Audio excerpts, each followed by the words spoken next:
Én ezt a fajta gátlástalan és bizonyos értelemben a semmitől se félő nyilvános lopássorozatot nem néztem volna ki még a Matolcsy Ádámból se, tehát azt hittem, hogy okosabban fogják azért csinálni, hogy ennyire nem lesz nyilvánvaló. Ők úgy gondolták, hogy a jegybanki függetlenség az mindentől megvédi őket.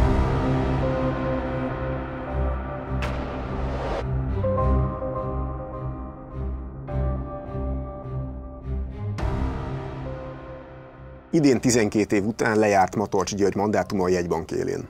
Nem sokkal azután, hogy az új elnök, Varga Mihály hivatalba lépett, az állami számvevőszék jelentéseket publikált arról, hogyan gazdálkodott a jegybank és a Padme nevű alapítványa az elmúlt években. Ha igaz, amit az állami számvevőszék állít, a világtörténelem egyik legnagyobb jegybanki kirámolása történt a Magyar Nemzeti Bankban az elmúlt években. Több 100 milliárd forintnyi közpénz úszott el kétes befektetések, túlárazott munkák és a vagyon magánkézbe játszása miatt. Most mindenkit az érdekel, hogy történhetett meg mindez az Európai Unió közepén, pont annál az intézménynél, ami a magyar pénzügyi rendszer tisztaságáért is felel. 407 milliárd forint közpénz sorsa után nyomoz az ügyészség. Az ügyben több feljelentés született, a felelősök viszont mindent hárítanak, és azt mondják, nincs itt semmi látnivaló.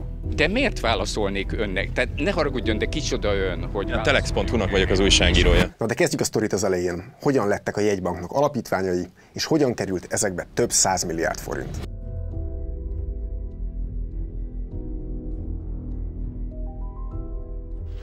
Jó napot kívánok! Matolcsy György a második Orbán kormány nemzetgazdasági minisztere volt 2010-től.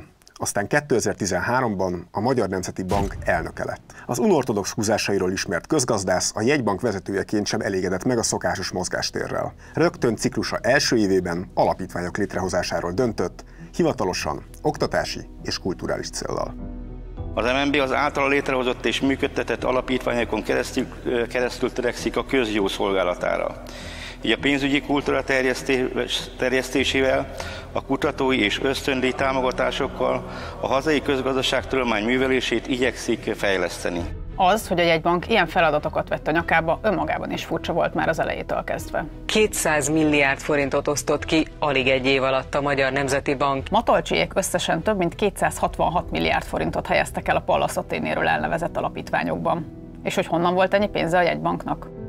Az ország kapott egy csomó hitelt az IMF-től, meg az EU-tól, ahhoz, hogy ne menjen csődbe 2008 után. Ez a devizatartalék ez ott állt az MNB-ben, és euróban volt. Matolcsy György és szövetségesei bekerültek az MNB-be, nagyon gyorsan elkezdtek kamatot vágni. És ennek eredményeként a forint gyorsan gyengülni kezdett. Na most ez a devizatartalék forintban egyre többet ért. Emiatt aztán a devizahitelek forintosításának eredményeként ki tudtak mutatni egy óriási nyereséget, és ez volt az a pénz, amiből aztán később el tudták indítani ezeket az alapítványokat. És ami szerintem abban az időben különösen zavarba ejtő volt, az MNB körüli kommunikációja.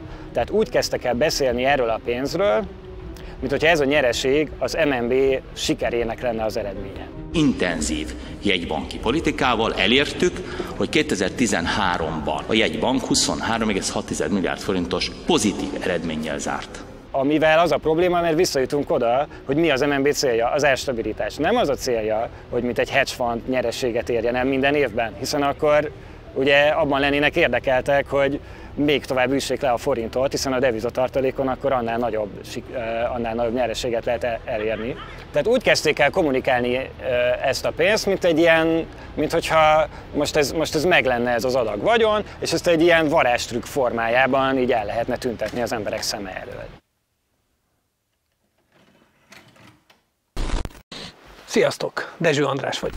Sziasztok! Gógyis Gedeon vagyok. És most elmagyarázom, hogy ha rátok bíznak egy rakás közpénzt, akkor azt hogy tudjátok szépen kilapátolni a rendszerből. A legfontosabb, hogy csináljatok egy alapítványt. Az alapítványban van kuratórium, benne ülnek a kurátorok, van felügyelőbizottság, amelyik elvileg felügyeli a kuratóriumot. A lényeg, hogy mind a két testületbe a saját haverjaidat, barátaidat, rokonokat kell belerakni. Persze fizessétek is meg őket zsíros tiszteletdíjjal.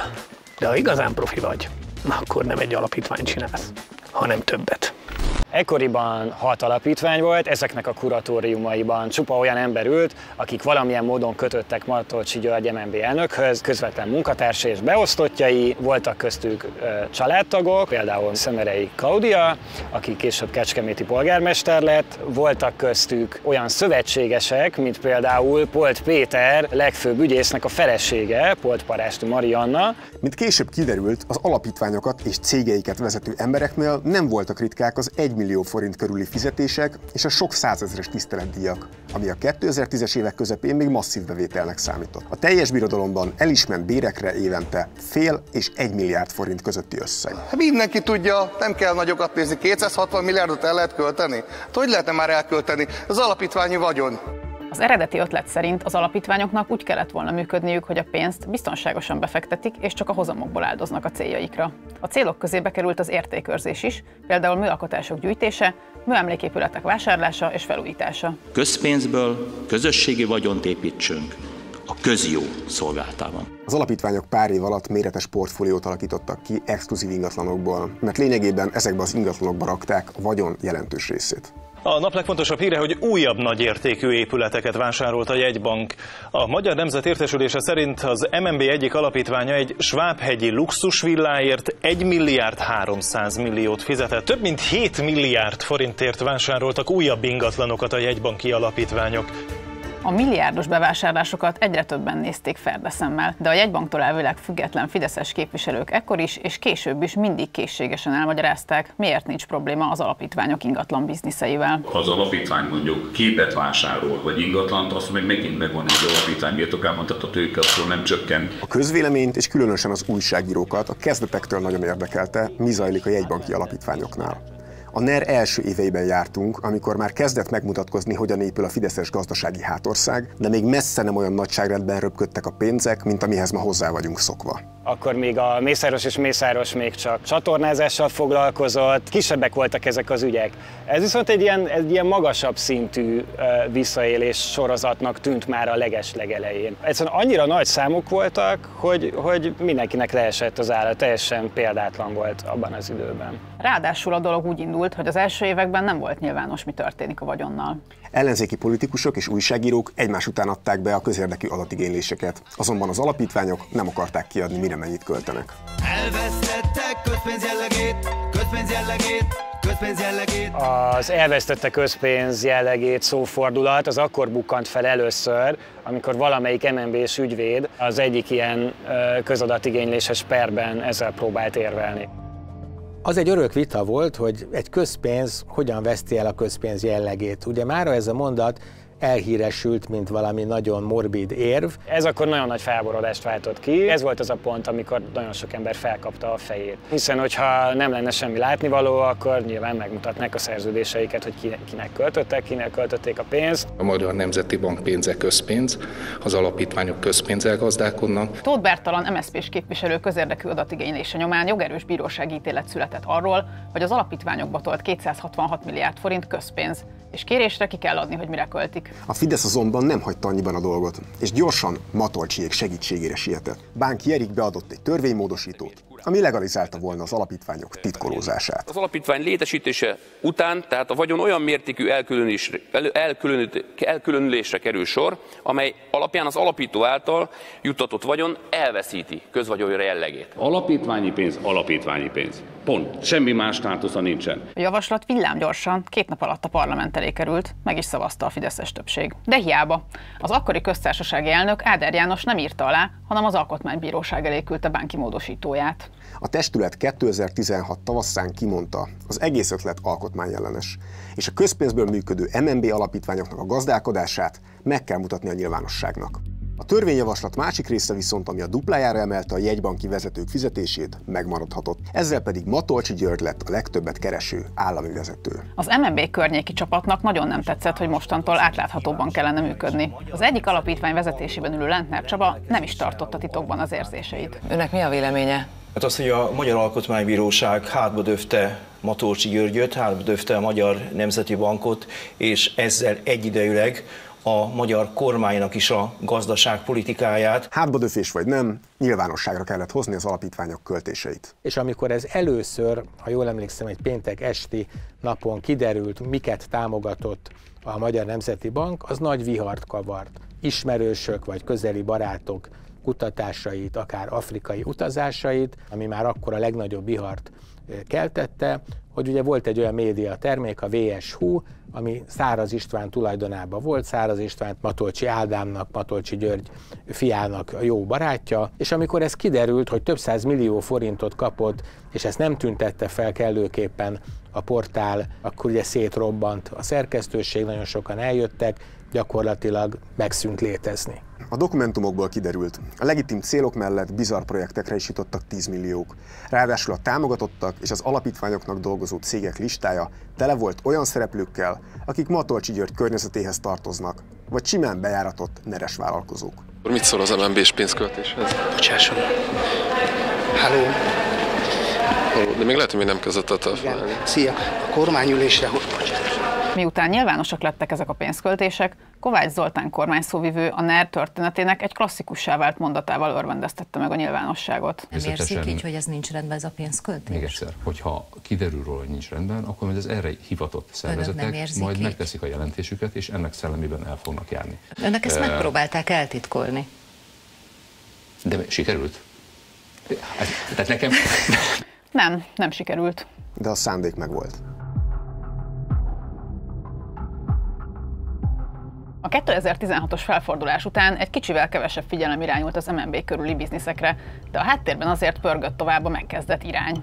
Az alapítványok sorra vásárolták meg és újították fel Budapest impozáns épületeit.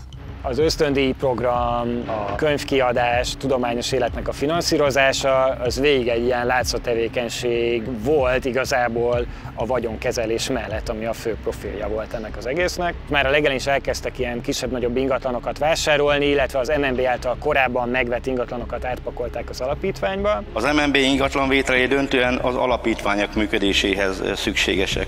Az ingatlanvásárlásokat azzal is indokolták, hogy oktatási, kulturális funkciókat fognak költöztetni ezekre a helyszínekre. A Matolcsy család házához közeli Mátyás Király úti villába például kutatási központot szántak, csak annyi a bökkenő, hogy a terv sosem valósult meg. Ehelyett az épületet később elpasszolták, és egy darabig Matolcsy György kisebbik fia, Matolcsy Ádám lakott benne. Matolcsy György fiának az új felesége töltött fel olyan fotókat, ami ebből az ingatlanból származik. De azoknál az ingatlanoknál sem látszik a közhasznúság, amelyekben nem költözött be a jegybank volt elnökének gyereke. Az egykori MNB Trezort, a milliárdokért felújított Úri utca 72-t is tudományos helyszínnek szántak. Welcome from Budapest, the Budapest Center for Long-Term Sustainability. A központ annak a Csizmadia Norbertnek volt a játszótere, aki 2010 után minden Matolcsy Györgyhöz kötődő intézményben felbukkant. Itt is rendszeresen promózta a saját pszichedelikus geopolitikai megfejtéseit. Like yin-yang geopolitics, hard and soft, hardware and software. I think of the new world map in the 21st century, or geofusion decade. We can say that our map is getting is more not static anymore. A Kubit nyomozása szerint az intézményben már az alibizés is megszűnt. Legalábbis kívülről látható jelen nincs annak, hogy itt folyna tudományos munka. A budai Dunapart egyik legszebb épülete, az Ybül vízház sem lett a magyar kultúra fellegvára, pedig a tervek szerint patinás múltjához méltóan tudományos konferenciáknak, kortárs képzőművészeti kiállításoknak adott volna otthont. A felújítás után egy darabig voltak is itt tárlatok, de ma már senkinek nem ez jut róla eszébe. Hanem az, hogy a NER egyik kedvenc luxusbistrója, a Félix működik az épületben. A vízház épülete később a Matolcsy körben landolt, a benne működő éttermet pedig egy Pintér Máté nevű vállalkozó üzemelteti, aki Matolcsy Ádám jó barátja. Az épületek vásárlását azzal is indokolták, hogy az alapítványok állampapírvásárlását nem nézte jó szemmel az Európai Központi Bank, és hogy akkor jó befektetésnek tűnt az ingatlanozás. A mából visszanézve azonban kimondhatjuk, hogy ez volt az első lépés azon az úton, ami az óriási vagyonvesztést okozta. Matolcsyék egy ponton úgy döntöttek, fokozatosan összevonják egy intézménybe az egész vagyont. Így alakult meg 2019-ben a Pallas Athéné Domus Meriti, vagyis a Padma Alapítvány, a 2025-ös MNB botrány főszereplője. Viszont ettől csak látszólag egyszerűsödött a helyzet. Alapítványi pénz kezelésére létrehoztak egy cégstruktúrát. Ez azért bonyolult, mert nagyon hasonló nevű cégekből állt. A társaság most újabb cégeket alapított, összesen 5-öt. Az Optimum Alpha, Beta, Delta, Penta és Omega. Tehát volt egy Optima befektetési alapkezelő, de ez már mondjuk úgy, hogy csak az unokavállalata volt az alapítványnak. Tehát a padme alá bekerült a mostanra szintén hírhedté vált Optima Zrt., az alapítvány vagyonkezelője. Aztán fokozatosan létrejött az az elképesztően bonyolult cégháló, amiben valahogy elkalódott több 100 milliárd forint. Na de vissza az ingatlanokhoz. A vásárlásokon túl pörgött tovább a felújításos biznisz is. Csak úgy röpködtek a 3-4 milliárdok a NER bejáratott építési vállalkozóihoz. Például Szíj László vagy Garancsi István cégeihez. Az MNB-nek a különböző munkálatait olyan cégek újították föl, akik valódi építőipari cégek, ismertek a piacon, de erős kormányzati támogatással működtek. De lassan, eleinte kisebb munkákkal elkezdtek megjelenni az építkezések körül a Matolcsy körhöz sorolható figurák is.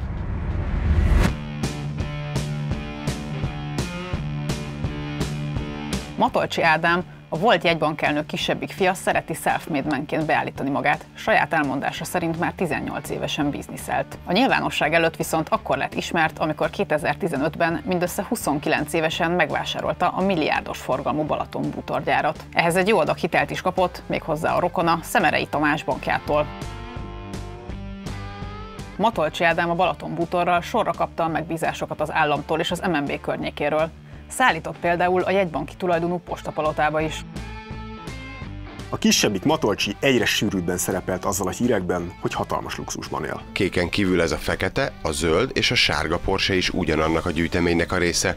A tulajdonos pedig nem más, mint Matolcsy György jegybankelnök fiának, Matolcsy Ádámnak egyik cége. Azzal kapcsolatban viszont nagy volt a homály, miből fedezi azt az életvitelt, amit barátnőivel, feleségeivel folytat. Ugyanis ez olyan szintű pénzszórás volt, amire még az állami hátszéllel leakasztható bevételek sem tűntek elégnek. Itt jönnek képbe Ádám ismerősei.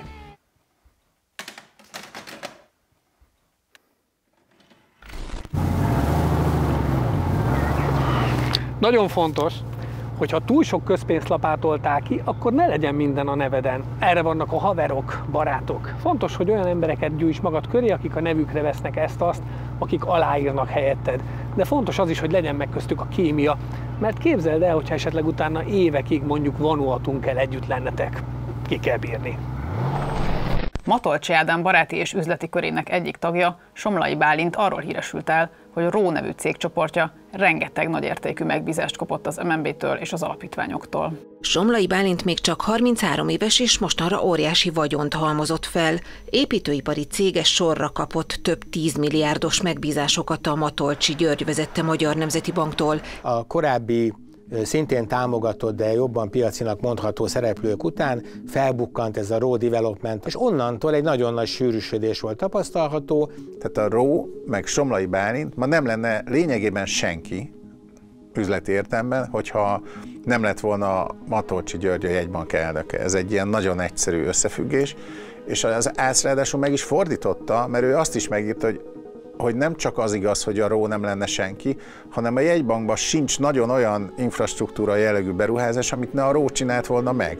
Tehát ez egy teljesen egyirányú csatorna, udvari építőnek a klasszikus esete, sokkal jobban, mint a Szíj László a kormánynak. Tehát ez tényleg ilyen 100% szinte 90-100%-os megbízás ebbe az irányba. Hát ugye a piacon nem úgy volt ismert, mint aki gyakran elindul piaci közbeszerzéseken és piaci beszerzéseken és ott nyer, hanem elsősorban az MNB családnak dolgozott. Olyan szinten tolták a bizniszeket, hogy amikor meg kellett tendereztetni egy felújítást, Somlai egyik cégét megkérték, hogy válassza ki a pályázók közül a befutót, és hát kit választott ki? Somlai egy másik cégét. Így újította fel a Ró Development a jegybank Balaton akaratjai ingatlanát, és a Burg Hotelt is. Még az összeférhetetlenségen belüli összeférhetetlenség is volt, hogy gyakorlatilag az egyik cég tanácsadással segített az MNB-nek azzal, hogy hogyan válasszák ki a megfelelő építőipari céget, majd hogy nem, végül is ebbe a csoportba tartozó építőipari céget találtak meg. A Matolcsy kör tehát a közbeszerzéses helyzeteket is kreatívan megoldotta. De nem kellett mindig ezzel vesződniük. A postapalota második ütemének felújítását például tendereztetés nélkül adták oda a Rónak, mert az Országgyűlés Nemzetbiztonsági Bizottsága ezt külön engedélyezte. De Somlai Bálint legnagyobb biznisze nem is ez, hanem a Magyar Nemzeti Bank székház felújítása volt. A Somlai Bálint árazását ismerjük, mert ő a MNB központi székházának a felújítója is, és az eredeti mérnökárként 27 milliárdot mondtak, aztán a valóságos szerződés az már 54 milliárd volt, és a vége meg 81, tehát 27-nek a duplája lett először, aztán meg a triplája a vége. Tehát ő elég jól tud árazni az ilyen projektekben, amiben sok a közpénz, és tulajdonképpen a legegyszerűbb és leggyorsabb pénzkiviteli mód valószínűleg ez, hogy jó sok túlárazott infrastruktúra beruházást végezni. Somlai amúgy a Telexnek azt írta, hogy az ÁSZ következtetései a székházfelújítás túlárazásáról tévesek, szakmaiatlanok, és hogy az ellenőrök nem is keresték őt a jelentés készítésekor. Bárki bármit mond, most nem sokkal több lehetősége van az embernek, tehát nyitottak a határok. Matolcsy Ádám másik fontos kapcsolata Száraz István, aki eleinte médiában utazott. És az ilyen pici kis apró sikerecskékből az ember nagyon sokat tud tanulni, amikor azt látja, hogy van értelme a munkának. Igazából ez az egyik legfontosabb üzenet. Ő alapította a Villáv Budapest nevű programajánló oldalt, de ő irányította azt a vs.hu-t is, aminek az MNB alapítványai több 100 millió forinttal támogatták az elindulását. 2016-ban kiderült, hogy Száraz István a tulajdonosa annak a cégnek is, ami korábban 4 milliárd forintért megvásárolta az Origót. Amit Száraz István a magyar médiában csinált, az jó részt nemzeti banki pénzből csinálta. És utána ő névleg, erre kevesen emlékeznek, de Száraz István átadta az Origót Matolcsy Ádám magánszemélynek, és ez egész csipet csapat, akit most emlegetünk körülötte, Somlai Bálint, Gosztonyi Balázs, ezek a nevek, ezek mind az Origóban voltak különböző, mindenki igazgató volt, meg üzletág igazgató, de hogy ezek ott együtt dolgoztak egytől egyig. Annyi volt a különbség, hogy szerintem ebben az időszakban Matolcsy Ádám még úgy gondolta, hogy ő a NER részeként az egyik ilyen tartópillér, hiszen akkor még ő is készségesen felajánlotta a Cashmának az Origót, és átadta, amit a főnök parancsolt, akkor még teljesen odaadóan szolgálta ezt a dolgot, és aztán kezdte el odaadóan szolgálni önmagát vagy a családját. De térjünk még vissza Száraz Istvánhoz, aki alapított egy kommunikációs ügynökséget is, Frank Digital néven. Ismét Száraz István cége, a Frank Digital Kft. Nyert a Nemzeti Bank kommunikációs pályázatán. A Matolcsy Ádám barátjaként ismert üzletember cége évek óta befutó ezeken a tendereken. Ezúttal 3,3 milliárd forintos keretösszeget nyert el. De a legfontosabb meló a vagyonkezelés terén jutott Száraz Istvánnak. Az ő nevére került az alapkezelő cég, amely mára több, valószínűleg a Matolcsy klánhoz köthető magántőke alapot menedzsel. Na de itt álljunk meg egy pillanatra. Mi is az a magántőke alap, és miért jön elő mindig, amikor neresek gazdagodásáról van szó? A magyar offshore-nak is nevezett magántőke alapok működését a kollektív befektetési formákról szóló 2014-es törvény szabályozza. A modell arra épül, hogy a befektetések... Annyira bonyolult, hogy kikapcsol az agyad? Persze, direkt így van kitalálva. De nem baj, Döbrösi Laura egy habfürdőből elmagyarázza, miről szól ez az egész. Képzeld el, hogy látsz egy embert egy nagy pénzes zsákkal a kezében. De ha odamész és megkérdezed tőle, hogy hé, ez a te pénzed? Azt fogja válaszolni, dehogy is. Csak úgy odaadták, hogy megforgassam. De akkor kié? Hát, az titok. A magántőke alap pont így működik. Sosem tudhatod, hogy kinek a pénze van benne, csak azt látod, hogy ki kezeli. Mondjuk ebből azért lehet sejteni, hogy kihez tartozhat igazából a lóvé. Nyilván valaki olyanhoz, aki jóban van azzal, akinek a kezelésébe adta. Vagy te rábíznád a kemény munkával megkeresett milliárdjaidat valakire, akit nem tudsz irányítani? Na ugye? Az egésznek az a lényege, hogy jogászkodással elfedjék, kik a nagy vagyonok igazi gazdái. Így az újságírók nem tudják egy az egyben leírni azt, hogy politikusok rokonai és barátai halmoztak fel pár ezer milliárdot. Ehelyett olyanokat kell írniuk, hogy a 10 milliárd forintért árult luxusszállodát megvette a Zöld Szalamandra magántőke alap, amit a miniszter közeli ismerősének irányítása alatt álló kétéltű befektetési ZRT kezel. És ezen a ponton már be is zártad a cikket. Száraz István tehát az az ember lett, akiben más gazdag emberek annyira megbíztak, hogy az ő cége, a Quartz ZRT kezelésébe adtak egy csomó vagyont. Hogy az itt kezelt magántőke alapokban kiknek a pénze van, arról csak sejtéseink lehetnek, de alapos okunk van Matolcsy körként emlegetni ezt a csapatot, mert az alapok címe viszont ismert. Pusztaszeri út 59 szám alatt vannak az ő irodáik, mindenki összeköltözve Somlai Bálintól, néhány Száraz István érdekeltségekre, mindenki, jó sok cég, meg a magántőke alap egy helyen. Az összes ott lévő cégnek a könyvelését egy olyan cég végzi, vagy az ottani cégben lévő alkalmazottak, akik meg Matolcsy Ádám magántulajdonában lévő könyvelőcégről beszélünk. Tehát az összes ottani cégnek Matolcsy Ádám cége könyvel. Pár év alatt iszonyatos mennyiségű pénz halmozódott fel a titokzatos magántőke alapos körnél, és mindezt nem is rejtették véka alá. Ezek az emberek büszkék voltak arra, hogy mit szedtek össze, büszkék voltak a Porsche meg a Ferrari gyűjteményeikre. Azt mondjuk nem értem, hogy ezek a új asszonyok miért érzik úgy, hogy mindent az Instán közölni kell, hogy ők éppen hol járnak, de a feleségek révén azt is tudtuk, hogy milyen életvitelt folytatnak ezek a új gazdag urak. Matolcsy György fia nem veti meg a luxust. Luxus nappali. 900 millió. 150 millió. Több 100 millió. Matolcsy Ádám barátja sem veti meg a luxus, 150 millió forintba kerül. Egy magyar nő jegyeztette be azt a céget Amerikában, amely aztán megvette a luxuslakást 14 milliárd forintnak megfelelő dollárért.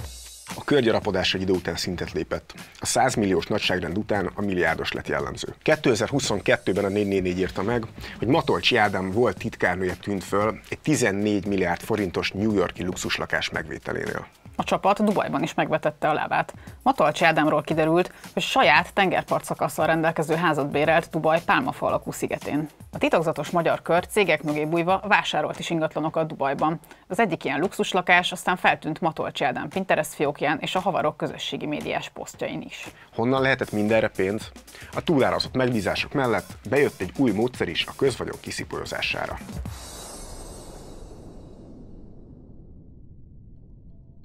...2020-ban a jegybank alapítványa, pontosabban annak vagyonkezelője szintet lépett.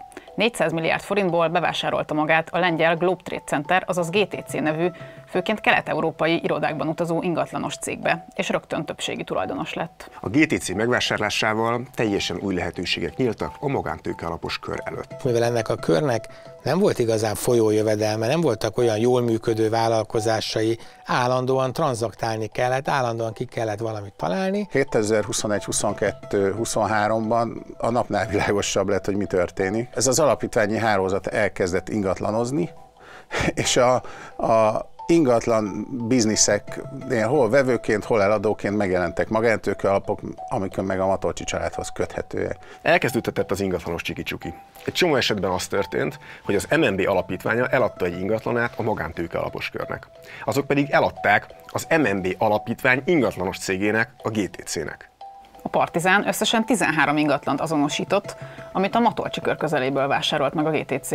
De nézzünk egy konkrét példát. A jegybank megint csak nagy garral bejelentette, hogy óriási nagy pénzügyi tudatosságot fejlesztő, hatalmas nagy tudományos űrbázist hoz létre a Pusztaszeri úton.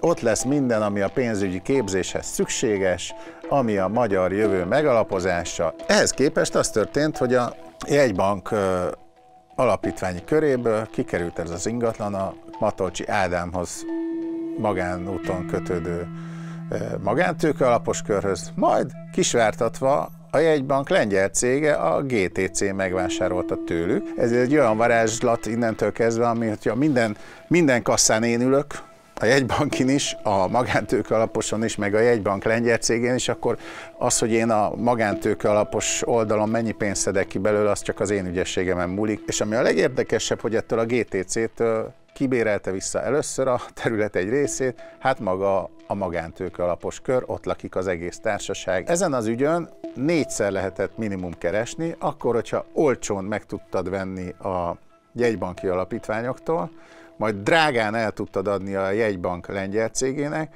majd tőle olcsón vissza tudtad bérelni, és még az egész felújítást egyébként te csináltad. Nem csak az adásvételeken, a felújításokon keresztül is folyt ki a GTC pénze a Matolcsy kör felé. Somlai Bálint itt is feltűnt. Az állami számvevőszék azt írja: megállapítottuk, hogy a társaságok a tervezési, építészeti, kivitelezési munkákat több milliárd forint összegben ugyanazzal a partnerrel, a Raw Development Kft-vel végeztették, hasonlóan az Optimum Gamma ingatlan befektetési Kft-hez, melynél piaci versenyt korlátozó gyakorlat gyanúját tárta fel az ellenőrzés. És most érkeztünk el ahhoz a ponthoz, ami az egész történet legdurvább eleme. A GTC egy tőzsdei cég, És ha egy tőzsdei cégben rossz üzleti döntések születnek, azt meg fogja érezni a részvény árfolyama. Az egész úgy kezdődött, hogy a GTC-be nem az akkori tőzsdei áron, hanem annál 30%-kal drágábban szállt be az Optima. Egy részvényt 9 zlotyért vettek meg, úgyhogy egyébként 6,8 volt az értéke. Akkor ezt a különbözetet azzal magyarázták, hogy irányítási jogot szerzett benne lényegében a jegybank, ezért többet ér, mert nem csak egy részvényes lett, hanem a legmeghatározóbb, a vállalat irányításért felelős részvényes. De ez ma meg 4-et ér, tehát 4 zlotyit ér a 9-ért vett részvény. És hogyha ebből most ki akarna csekkolni gyorsan mondjuk a jegybank, akkor 4-ért tudna eladni, vagy azon a környéken tudna eladni, nem 9-ért, amiért vették. Tehát elveszett ennek a vagyonnak a gyorsan beváltható rész lényege, az elveszett lényegében fele részben mindenképp. Ennek az lett a következménye, hogy a közpénz az nem csak magánzsebekben landolt, hanem egyszerűen eltűnt. Úgy is mondhatnánk, hogy eltőzsdézték. A GTC részvényár folyamára már eleve rossz hatással lehetett az, hogy egy magyar állami szereplő szerzett irányítási jogot a cégben. Mint később kiderült, ez joggal keltett gyanút a többi befektetőben. Idővel ugyanis a szakmai menedzsment tagjai elkezdtek távozni a GTC-től, és a helyükre jöttek a Matolcsy Birodalom környékén jól ismert szereplők. Tehát a New York-i lakást vásárló titkárnő férje az az igazgatóságban ül a GTC-be, aki egyébként az Origo vezérigazgatója volt a Matolcsy Ádám alatt. Ugye jöttek azok a magyar üzletemberek, akiknek az ideje alatt objektív romlás is következett be, például a hitelminősítő leminősítette ezt a céget. Na, ők hozták azokat a döntéseket, amik miatt ma a GTC részvényei közel a harmadát érik annak, mint amikor beszállt az Optima. És ha ez nem lenne elég, az Optima tovább terjeszkedett, és beszálltak az európai luxusingatlanokat hasznosító Ultima Capitalbe. Mára már tudjuk, sem a GTC, sem az Ultima történetének nem lett jó vége. És sajnos ebben a sztoriban már nem is csak az MNB alapítványa, hanem egy másik közpénzzel gazdálkodó intézmény, a Kecskeméti Egyetem is érintett. Mai nappal letesszük egy új kampusz alapkövét, és ezzel megteremtjük itt Kecskeméten az alapját egy új közgazdasági, pénzügyi szakemberképzésnek. A 2010-es évek közepén Kecskemét úgy döntött, egyetemet csinál a város főiskolájából. Matolcsy Györgynek megtetszett az ötlet, hogy itt is lehetőség nyílik sajátos gazdasági elméleteinek oktatására. Az MNB egyik alapítványa pedig a frissen alakult Neumann János Egyetem főszponzorává vált. A Kecskeméti Egyetem ennek ellenére nem a közgazdászképzés reformjával hívta fel magára a figyelmet, hanem azzal, hogy az MNB botrány kirobbanásakor kiderült. Az egyetem az államtól kapott pénzének nagy részét odaadta az Optimának. A Neumann János Egyetemen is modellváltás zajlik. 2020-ban alapítványosították a Kecskeméti Egyetemet, és a következő egy évben kapták ezt a 144 milliárd forintot a magyar államtól. Meg volt adva, hogy ezt infrastruktúra fejlesztésre, illetve az egyetem fejlesztésére kell költeni. Ennek egy kis részét arra költötték, hogy megvegyék a már felépült első egyetemi épületet, és a maradék pénzt azt úgy gondolták, hogy nem arra fordítják, amire kapták, hanem befektetik. Az egyetemi alapítvány az államtól az iskola infrastruktúrájának fejlesztésére kapott pénzt, de nagy részéből kötvényeket vásárolt a Magyar Nemzeti Bank alapítványának vagyonkezelőjétől. Erre választották az Optima ZRT-t, ami az MNB alapítványnak a befektetési cége volt. 127 milliárd forintot adtak kölcsön, évente 2,5%-os kamatot fizetett. 2,5%-os hozam az még 2021-ben is elég kevésnek számított. Ráadásul, hogyha 2,5%-kal adsz kölcsön, és közben van egy 15%-os infláció, akkor te évente 12,5%-ot buksz.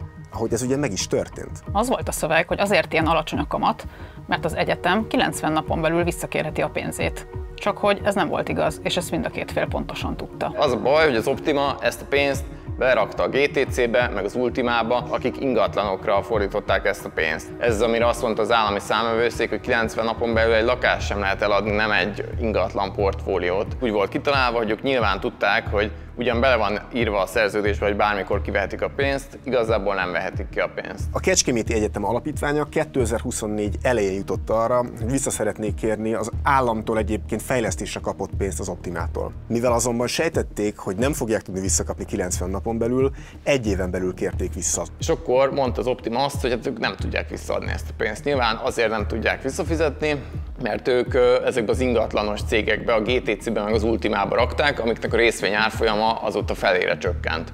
Tehát ők akkor sem tudták volna ezt a pénzt visszaadni, ha akarták volna. De hogyan köthetett olyan üzletet a Kecskeméti Egyetem, amiből ennyire rosszul jött ki? Van egy fontos részlet, amiről még nem beszéltünk. Nagy tisztelettel köszöntöm Csizmadia Norbertet, a Neumann János Egyetem kuratóriumi elnökét, a Pallas Athéné Domus Meriti Alapítvány kuratóriumi elnökét. Van egy konkrét, nagyon durva összeférhetetlenség, az, hogy ennek a Kecskeméti Egyetemi Alapítványnak kuratórium elnöke az ebben az időszakban ugyanaz volt, mint a Padme Alapítványnak a kuratórium elnöke. Csizmadi Norbert, a Matolcsy Györgynek az egyik régi segítője, barátja. A kuratórium ülésnek az egyik legfontosabb feladata volt a hosszú távú stratégia, jövőkép és víziónak a megfogalmazása. Ennek az üzletkötésnek mindkét oldalán ő volt, és ő azzal húzta ki magát a felelősség alól, hogy tartózkodott, amikor ezekről szavaztak. Az állami számvevőszék is leírta, hogy ilyen nincs, tehát attól még, hogy ő tartózkodik egy szavazáson, attól még ő ott van abban a testületben, ami a döntést hozza. Hello, Ádám, bocs Petra, figyelj, forgatunk éppen, jó? Majd viszélek, csácsák, köszönöm. Egyszerre 2 közpénzkasszán ülsz, te vagy a király, a csúcsra értél, megcsináltál mindent. Itt az egyik kassa, itt a másik. Az egyiknek az kölcsönt nagyon alacsony, mondjuk 2,5%-os kamatra, és van egy befektetés, ami ennél sokkal-sokkal jobban kamatozik, és a pénzt berakod abba. Mit csinálsz a különbözettel? Mit csinálsz a különbözettel? Lefölözöd. Nagy a boldogság. Egyetlen egy dolog van, arra kell figyelned, hogy biztonságos legyen ez a befektetés, mert ha túl kockázatos, az szívás. Azt gondolom, hogy a befektetésünk az jó kezekben van. Mikor fogják visszakapni ezt a pénzt? Amikor erre megadja a választ az Optima ZRT. De vajon miért nem szólt legalább az alapítvány felügyelőbizottsága, hogy srácok, ezt inkább ne? Erre is lehetnek ötleteink. A felügyelőbizottságban ott ül például az a szemereiné Pataki Klaudia, aki azon felül, hogy Kecskemét polgármestere, Matolcsy György másodunokatestvérének a felesége. A férj Szemerei Szabolcs sincs távol az egyetemtől, ő az egyetem alapítványának stratégiai igazgatója.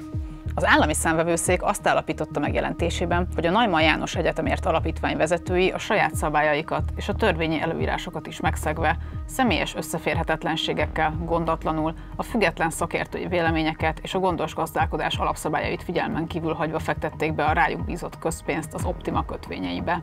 Ráadásul mindezt úgy, hogy tudták, kockázatos, amit tesznek. És hogy mi a következménye annak, hogy a rosszul befektetett 127,5 milliárd forintot eddig nem tudta visszakapni az egyetem? Amikor az ÁSZ megkérdezte, hogy amit kölcsönadtak az Optimának, azt mire akarták fordítani, akkor ők azt mondták, hogy 2 céljuk volt ezzel. Egy részét, a 27 milliárdot, azt a Kecskeméti Egyetemi Kampusz második felének a megépítésére fordítottak volna.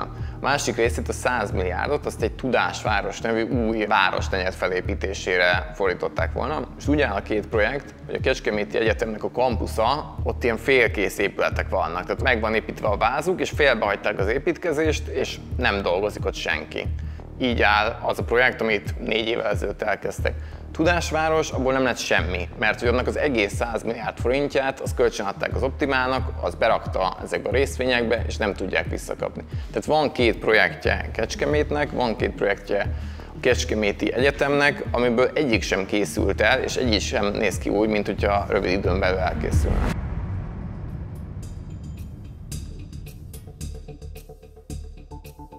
Ahogy közeledett Matolcsy György jegybankelnök ciklusának a vége, az állami számvevőszék, aminek ekkor már Vindis László volt az elnöke, 2023-ban elindította azt a vizsgálatot, aminek az idén megjelent jelentés lett a vége. 2024 nyarán lehetett már tudni, hogy itt dőlés lesz. Az ÁSZ olyan kérdéseket tett akkor fel az érdekelt szereplőknek, amiből teljesen világosan tudhatta Matolcsy György is, meg az egész csimbum cirkusz úgy, ahogy van, hogy itt komoly jelentés készül, és abban persze bízhattak, hogy ez nem úgy publikálódik, hogy nagyon rossz legyen nekik, de hogy Vindis László környékén tudják, hogy mit kell kérdezni, ezt akkor már biztosan tudták. Az ÁSZ jelentésekhez csatolták a vizsgált szervezetek, tehát az MNB, a Padme és a Neumann János Egyetemért Alapítvány vezetőinek kommentárjait. Ezekből egyrészt az jön le, hogy elég nagy pánik lehetett ekkoriban a köreikben. Csizmadi Norbert például azt próbálta beadni az ÁSZ-nak, hogy racionális gazdasági megfontolásból kezdett mindenféle ingatlan befektetésbe a Padme. Még azt is hozzátette, hogy nagyobb kockázat lett volna, ha a tőkét simán bankszámlákon tartják. Szerinte ezt az elmúlt időszak bankcsődjei, illetve brókerbotrányai is visszaigazolták. A szereplők egymással is leveleztek. Nagyon sok jelentést küldtünk a Nemzeti Banknak, az alapítónak, a Nemzeti Bank Felügyelőbizottságának és ugye a Számvevőszéknek. A PADME Felügyelőbizottsága például egészen erős levelet írt Matolcsy Györgynek 2025. januárjában. Ebből az derült ki, hogy szerintük is veszélyben volt az alapítvány fizetőképessége és az eredeti cél szerinti működés. Azt is fontosnak tartották félkövérrel kiemelve közölni a jegybank elnökkel, hogy minden befektetési döntésért a kuratórium tartozik felelősséggel. De mit érez akkor, amikor azt mondja, hogy 150 milliárd eltűnt?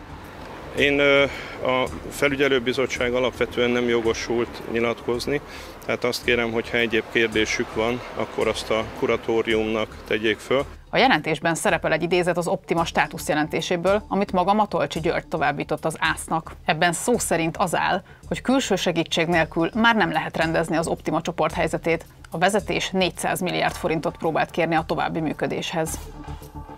De a legérdekesebb levél az, amiben a PADME vezetése látszólag teljes pánikban azt próbálja elérni, hogy az ÁSZ legalább ne hozza nyilvánosságra a jelentést.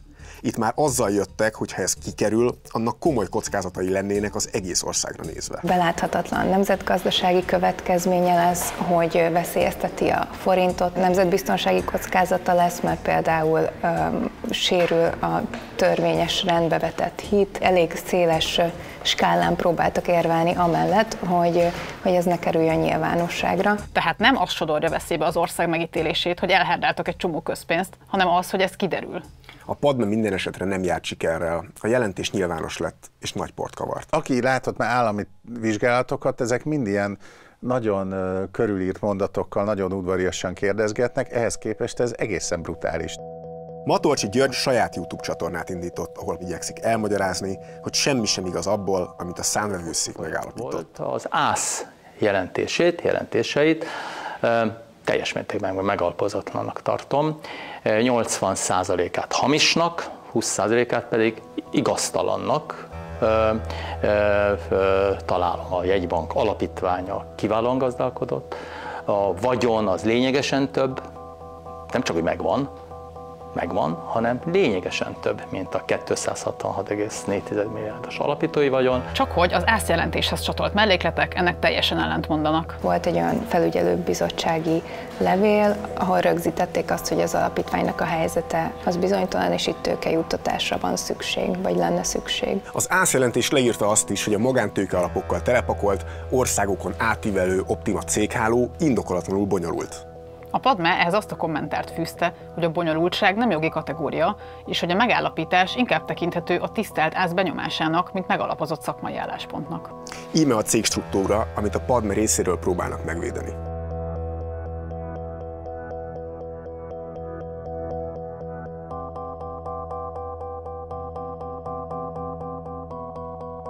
A kifogások végül nem hatották meg a Számvevőszéket, mivel a jelentés készítői arra jutottak, hogy az elmúlt években a rossz gazdálkodás miatt 100 milliárdos nagyságrendű vagyonvesztés történt a PADME alapítványnál, hűtlen kezelés miatt feljelentést tettek. Ez a legnagyobb botrány tulajdonképpen az egészben, hogyha egy random bankbetétbe betették volna ezt a pénzt, akkor ma egyrészt meg lenne, másrészt sokkal többet érne, másrészt nem lenne hűtlen kezelés. Az ÁSZ jelentések publikálása óta kiderült, hogy még annál is több közvagyon van komoly veszélyben, mint gondoltuk.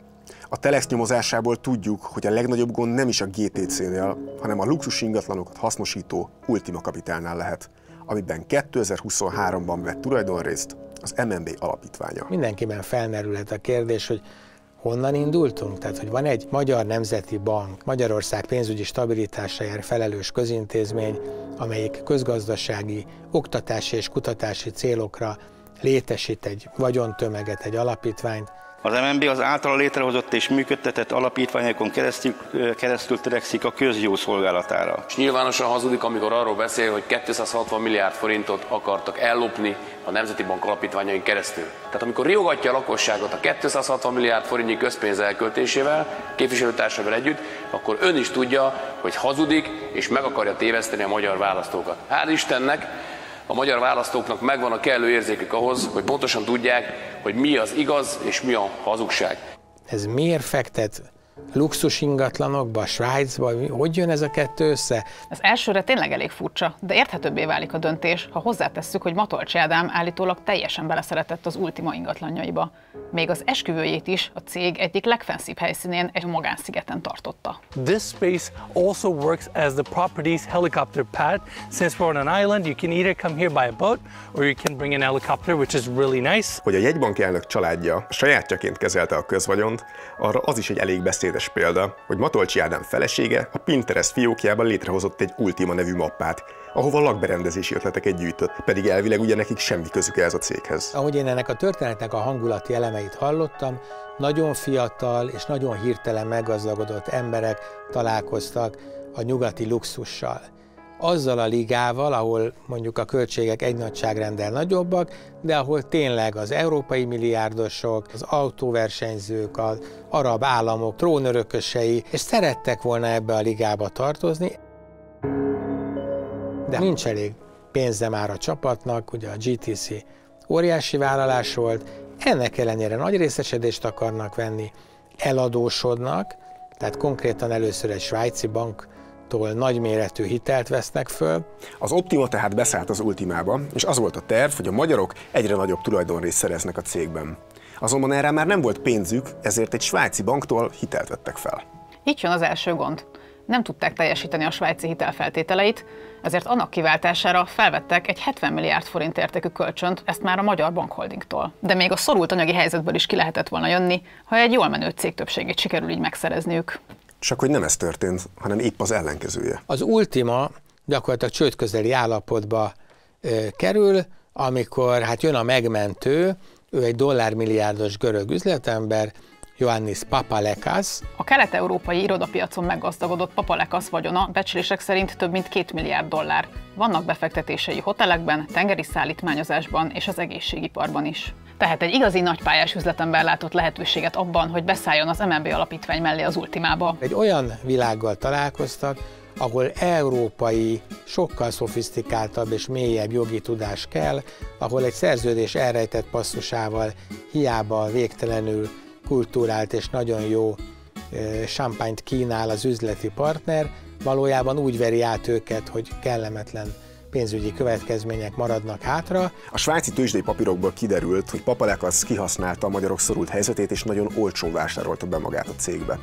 Ebből az következik, hogy az Optimának nemhogy nem nőtt, hanem csökkent a tulajdon része, a cég egyébként veszteséges volt, emellett még fizetni kellett a 70 milliárdos hitelnek a törlesztőjét. Tehát bárhogy lehet ezt csomagolni, napnál is világosabb, hogy ezen az üzleten buktak a magyarok. Ennek a történetnek az indokolatlan közpénzvesztés, egy magyar baráti kör gazdagodása mellett van egy olyan része is, és ez a legfeltáratlanabb, ahol nyugati dollármilliárdosok gazdagodtak a magyar közrovására. Mint az Optima svájci kalandja is mutatja, az ÁSZ-jelentés után is maradtak még feltárandó ügyek. Lehetnek még csontvázak a szekrényben.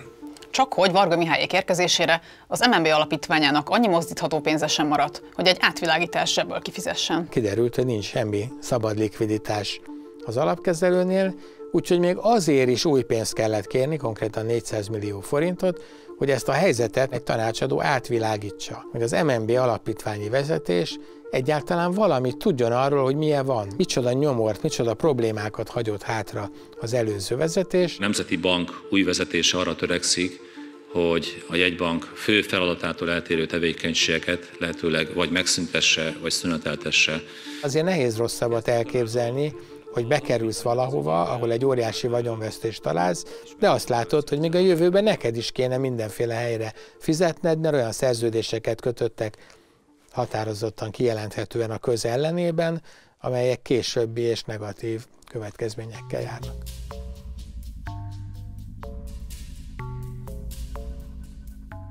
Na és mi van a Matolcsy klánnal, mióta lehet tudni, hogy ki fog jönni az ÁSZ-jelentés? Matolcsy György mandátumának lejárta előtt 3 nappal egy olyan manőverrel kísérelték megátjátszani a megmaradt alapítványi vagyont magánkézbe, hogy azon még a sokat látott tényfeltáró újságírók is meglepődtek. Az összes pénzt kezelő Optima Zrt. Fölé új tulajdonost akartak bejegyezni. A közép-európai 3 magántőke alapot. Ezt a Matolcsy Ádám baráti körébe tartozó Száraz István-féle Kvarc menedzseli. A 444 kikérte az erről szóló szerződést, amiről kiderült, hogy bár formailag kölcsönszerződés, gyakorlatilag átadta volna a részvények tulajdonjogát a Kvarcnak. Az akció végül nem sikerült. Pár nap múlva az érkező Varga Mihály csapata lecserélte a Padme teljes kuratóriumát, a szerződést pedig felbontották. A korábbi kuratórium távozott, lemondott, és tekintettel arra, hogy a Optima vezérigazgatója is távozott, oda is egy új személyt kellett kinevezni. A Válasz Online egy másik durva húzásra szerzett bizonyítékokat. A lap szerint az Optima Zrt. 2 ingatlan céges érdekeltségével, a GTC-vel és az Ultimával Kovács Petra néven levelezhetett Matolcsy Ádám. Kovács Petra álnéven egy Gmail-es kreált e-mail címről valaki lényegében utasításokat, javaslatokat adott egy komplett szervezetrendszer, vagy több komplett szervezetrendszer meghatározó szereplőinek, hol angol, hol magyar nyelven. És amikor megszólítanak valaki Dear Ádámként, miközben a címzett Kovács Petra, akkor ez nyilván mindenképp egy érdekes helyzet, és amikor nem egy ilyen levél, hanem sok, az meg még érdekesebb helyzet. Tehát az történt, hogy nem volt szerintem elég elővigyázatos Matolcsy Ádám, mert hagyott nyomot maga után az ügyben, hogy itt ő van fölül. Ezeket a Kovács Petra névről elküldött levelek egy részét láttam, abban nem úgy viselkedett, mint aki megkérdezett volna bárkit, hogy mit javasol, hogy csináljunk, hanem elmondta, hogy mit kéne csinálni. Kommunikációs csatorna volt a Kovács Petra, egyszerűen ezen Kovács Petra nevű csatornán keresztül beszélgetett Matolcsy Ádám a bizniszben érdekelt felekkel. Matolcsy Ádámmal a Telex is levelezett a Kovács Petra szál nyilvánosságra kerülése után. Ennek során olyan dolgokat írt le, amin mi is meglepődtünk. Például minden jövedelme legális, és hogy az MNB alapítványi vagyon az nem tűnt el, úgy fogalmazott, hogy senki sem lopta el ezt az alapítványi vagyont, és ez ott van a mérlegen. Megrökönyödve olvastam itt a Telexen, hogy jegybankot átvilágító, meg a jegybanki alapítványokat átvilágító állami számvevőszék jelentését kommentálja az az ember, aki egyébként megfeszített módon próbálja eltávolítani magától ezt az egész ügyet. Hát mi köze hozzá? Ha a Telex újságírója megkérdezi, hogy kedves Ádám, vagy tisztelt Matolcsy Ádám úr, önnek mi a véleménye az árszjelentésről, akkor az a helyes válasz, hogyha én nem akarok bűnözőnek feltűnni, hogy nekem kérem ahhoz semmi közöm, hiszen nézzék meg, nekem a világon semmi érdekeltségem, áttételes se volt ebbe. Helyett elkezdi kommentálgatni. Kérdeztük a Kovács Petra ügyről is, azt konkrétan nem jelentette ki, hogy ilyen nem történt, és ez nem ő volt, hanem arról írt, hogy elítéli azt, hogy a sajtó nőként vizionálja az ő személyét. Arra nem válaszolt, hogy a Válasz Online ellen indította, vagy akar-e helyreigazítást indítani, vagy kérni. A Válasz Online-osoktól tudjuk, hogy ez nem történt meg. Nem azt mondja, hogy az nem én voltam, pedig mondhatta volna ezt is, hogyha az lenne igaz, hanem azt mondja, hogy kikéri magának, hogy őt nőként vizionálják, vagy mi volt ez a szöveg. Hát az egész egy gigantikus önleleplezés folyamatosan.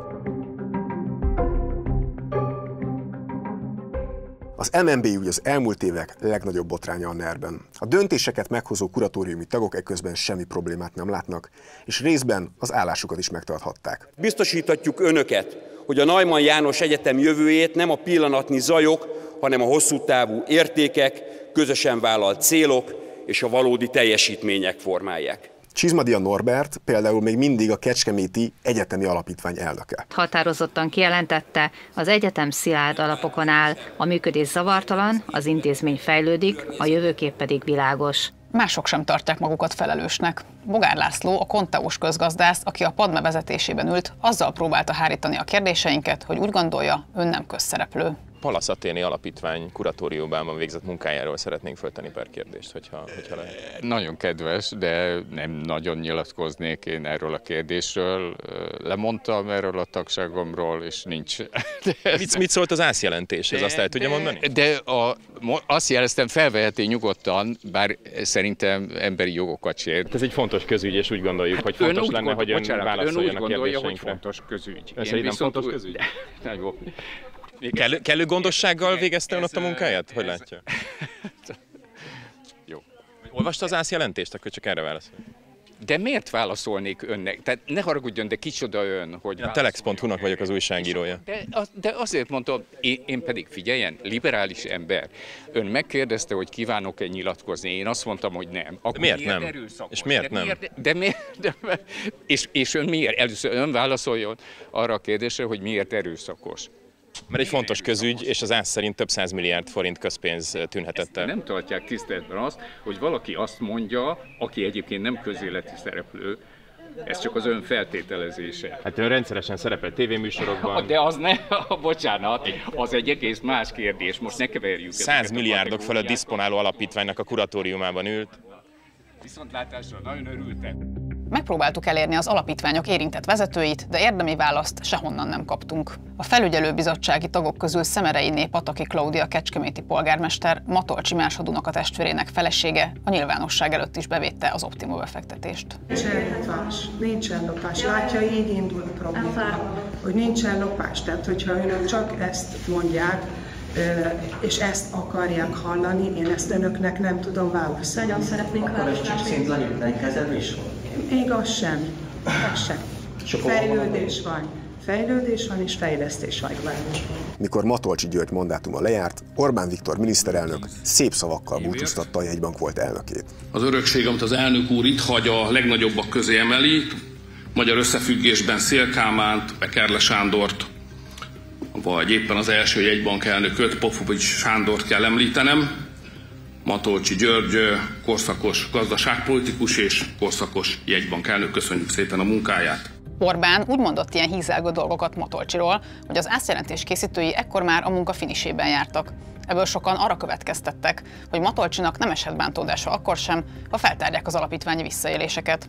Matolcsy büntetőjogi felelősségre vonása már csak azért is furcsa lenne a NER-en belül, mert Orbán és Matolcsy gazdasági hátországa jelenleg össze is fonódik a Magyar Bankholdingban. Egy ideje már lehet tudni, hogy van 23%-nyi olyan tulajdon rész az MBH bankban, ennek a piaci érték a részvényárfolyamok alapján 500 milliárd forint, ami ugyanebben a magántőke alapos körben landolt, amit Matolcsy Ádám nevével szoktunk leírni. Viszont mióta az állami számvevőszék büntetőfeljelentést tett a Padma, illetve a Kecskeméti Egyetem ügyében, nehéz megmondani, hogy meddig fognak elérni a nyomozás szálai. Vindis László ÁSZ-elnök arról beszélt, hogy elsősorban az alapítványi testületi vezetők követhettek el bűncselekményt. Legerősebb állításunk az, hogy itt vélhetően hűtlen kezelés merült fel, tehát nem kellő gondossággal kezelték a rájuk bízott közvagyont. Ezt azt tudja elkövetni, akire bízva van a közvagyon kezelése, ez pedig a kuratórium, az azt ellenőrző felügyelőbizottság, illetve hát lefelé ugye a láncolatban a különböző cégeknek a vezetői. A Telex kiderítette azt is, hogy Somlai Bálint az MNB-n óriásit kaszáló építési vállalkozók körül is szorul a hurok. Számláit legalábbis zárolta a nyomozóhatóság. Ez alapján nem kizárt, hogy a Matolcsy kör tagjai is izgulhatnak. Mióta a jegybanki botrány kirobbant, a Fidesz és a kormány minden erővel távolítja magától, vagy bagatelizálja az ügyet. Kormánynak semmi hatásköre nincs, itt a Magyar Nemzeti Bank elnökének kellett volna, hogy feltűnjön. Hogyha hamarabb foglalkozott volna ezzel mondjuk a Fidesz, akkor talán kevesebb pénzt tűnik el. Hát ebbe igaza van, hogyha valaki ezt tudta, hogy ez így történik. De hát mindenki tudta. Hát szerencsés hölgy, hogyha tudta, hogy ott a pénzek eltűnnek. Hát most foglalkozni kell, mert úgy néz ki, hogy baj van. És ha korábban foglalkoztak volna vele, nem elképzelhető, hogy akkor kevesebb pénzt tűnt volna el? Ez egy logikus kérdés egyébként, elképzelhető, hogy így van. Akkor hibázott a kormány? Hát ebből azért ez nagyon gyors és nem korrekt következtetés lenne. Az első jegybank működésével kapcsolatosan a kormánynak szintén 35 éve semmilyen felelőssége nincsen. Mikor az volt a kérdés, hogy az MNB pénzek, azok közpénznek számítanak-e, akkor a Fidesz 2 nap alatt átnyomott a parlamenten egy törvényt, amivel titkosítani akarták ezeket az adatokat. Hogyha akkor ennyire gyorsan és hatékonyan tudott dolgozni a kormány, akkor az elmúlt 9 évben miért nem foglalkoztak ezzel az üggyel? Még egyszer elmondom, tehát a jegybank az egy független testület. Az alapító által juttatott vagyon elveszíti közvagyonra jellegét. Még Bánki Erik, a 2016-os titkosítási próbálkozás benyújtója sem érzi magát felelősnek. Az elv az jó volt. Az, hogy ezt nem jó módon használták, az valóban hagy kivetni valót maga után. Tehát az... Akkor ezt a törvényjavaslatot még ma is benyújtaná? Ezen nem gondolkodtam meg. A kormánypárti mantra lényege, hogy az MNB az egy kormánytól független szervezet, és nekik semmi közük nincs ahhoz, hogy mi történik ott. Egy pillanatra tegyünk most úgy, mint a 2025 Magyarországán komolyan lehetne venni az állami intézmények függetlenségét a Fidesztől, és vegyük csak azt, hogy milyen részletességgel dokumentálta a sajtó az elmúlt 10 évben a jegybank környéki visszaéléseket. Ez az ügy, ez annyiban különbözik szerintem az ilyen nagy közéletet is érintő vagy megrázó gazdasági botrányokról, hogy ez meg volt írva, ez a történet. Tehát az ÁSZ, az tulajdonképpen, nem akarok nagy szavakat használni, de hogyha nincsenek oknyomozó újságírók, akkor ez az ÁSZ jelentés nem tud elkészülni. Tehát az ÁSZ dolgozott a mi cikkeinkből, ez szerintem faktum, tehát a Somlai Bálint szerepe az nem került volna bele az MNB jelentésbe, hogyha nincsenek erről cikkek, mert nem vették volna észre. A magyar nyilvánosság, meg a sajtó egy része kifejezetten sokat hozzátette ahhoz már 5-6 évvel ezelőtt, hogy látszódjon ennek a lopási folyamatnak minden egyes eleme lényegében. És tett hozzá az állami számvevőszék is, de ez az órunk előtt zajlott, tehát az állam nyugodtan beléphetett volna, hogy stop, vége, azonnali ászvizsgálat, azonnali nyomozás, voltak is feljelentések, azokat mindig visszadobták. Tehát, hogy itt minden eszköz megvolt. Egy dolog történt ugye, hogy közben jött Varga Mihály a jegybank élén, aki meg azt mondta, hogy ő ebbe a trutyiba nem hajlandó beülni. Tehát utólag látszik, és én látom a hatalom felelősségét ebben mindenképpen, mert valóságos cselekvési helyzetben volt évek óta, hogy közpénzeket mentsen meg, és a világon semmit nem tett érte, hanem feltette a kezeit. A magyar állami szervek és a kormány tehát egyszerűen végignézték, ahogyan 100 milliárdok párolognak el az MNB környékéről, miközben egy jól behatárolható kör elképesztő vagyonra tett szert. Mindezt a sajtó élőben közvetítette, cikkek százai születtek a témában. És 2025-ben ott tartunk, hogy a kormány, ami ölbetett kézzel nézte végig, hogy ez megtörténik, most azokat nevezi idegen ügynöknek, meg a szuverenitásra veszélyes elemeknek, és azokat próbálja ellehetetleníteni, akik ezt leírták, és akik nélkül ma nem tudnák felmérni, hogy hogyan talicskázták ki a közpénzt a Magyar Nemzeti Bank környékéről.